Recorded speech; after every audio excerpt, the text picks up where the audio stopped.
خواتین بھی اس معاشرے کا حصہ ہیں۔ ایک عورت کی تربیت ایک خاندان کی تربیت، ایک آنے والی نسل کی تربیت ہے۔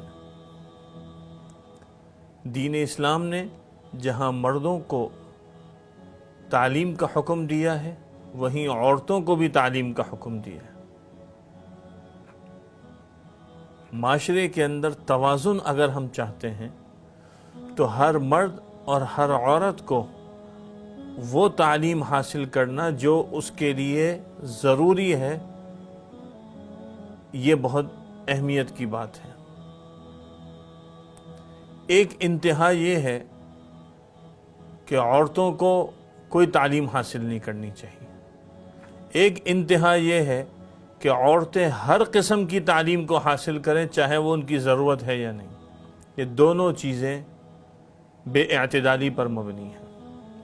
اعتدال کا راستہ یہ ہے کہ جو فرد جس شعبے سے منسلک ہے، جو اس کی دینی، دنیاوی، معاشی، معاشرتی، ازدواجی، خاندانی ماحول کے اعتبار سے ضرورت ہے، اس سے متعلق تعلیم کا حاصل کرنا اس کے لیے ضروری ہے۔ بعض دفعہ یہ تعلیم فرض عین کے درجے میں ہو جاتی ہے، اور بعض مرتبہ یہ تعلیم فرض کفایہ اور سنت کے درجے میں ہو جاتی ہے۔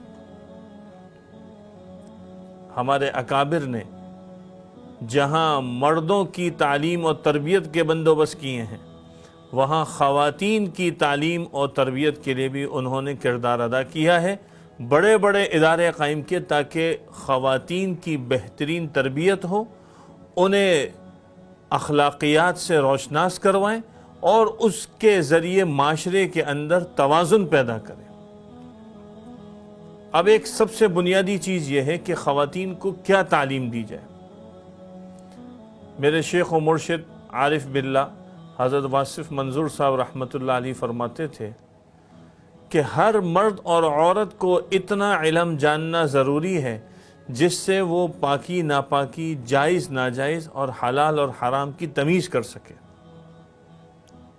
یہ مرد کے لیے جیسے ضروری ہے، عورت کے لیے بھی ضروری ہے۔ اس حوالے سے ہمارے اکابر نے بہت کام کیے ہیں۔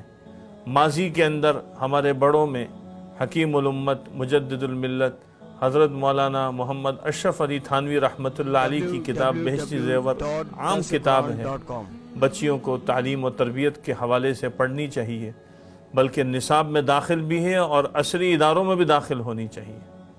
اسی طرح ہمارے اکابر میں گزرے ہیں حضرت مولانا مفتی محمد عاشق الہی بلند شہری رحمۃ اللہ علیہ، جن کی کتاب تحفہ خواتین ہے، بہترین کتاب ہے، اس کا مطالعہ کرنا چاہیے۔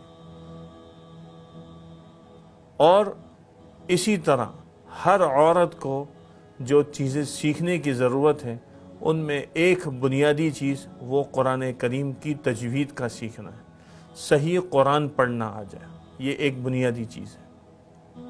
دوسری چیز، کھانے پینے کے جتنے مسائل ہیں یہ عورتوں کو پیش آتے ہیں۔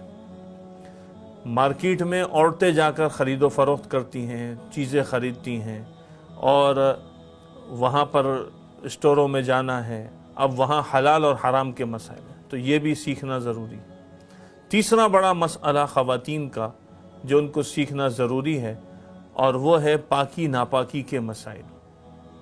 یہ بھی بہت ضروری ہیں۔ بہت سارے ایسے مسائل ہیں جو خواتین صرف خواتین سے ہی پوچھ سکتی ہیں، تو اگر خواتین نے یہ دین سیکھا ہوگا تو دوسری خواتین کو سکھائیں گے۔ اس میں ایک بہت تفصیل ہے پاکی ناپاکی کے مسائل میں، اس کو سیکھنے کی ضرورت ہے۔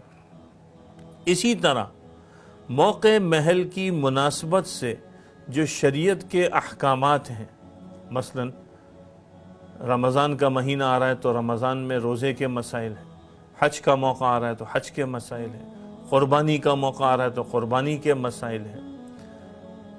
رمضان سے پہلے عام طور پر لوگ زکوٰۃ نکالتے ہیں، ویسے تو جب سال پورا ہو تب زکوٰۃ نکالنی چاہیے، لیکن عام طور پہ لوگ رمضان سے پہلے نکالتے تو زکوٰۃ کے مسائل ہیں۔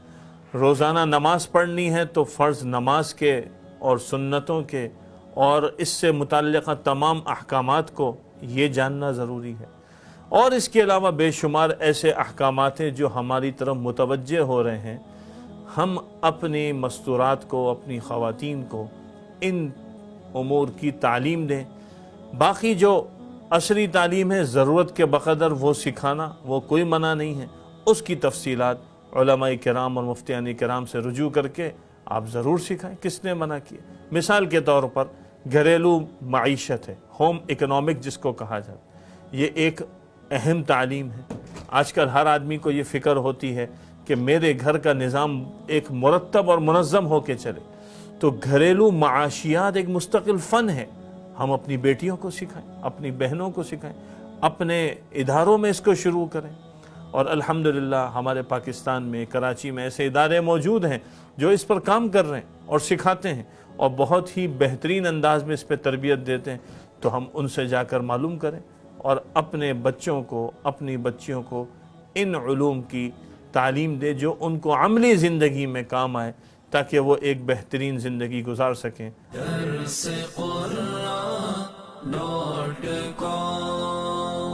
www.darsequran.com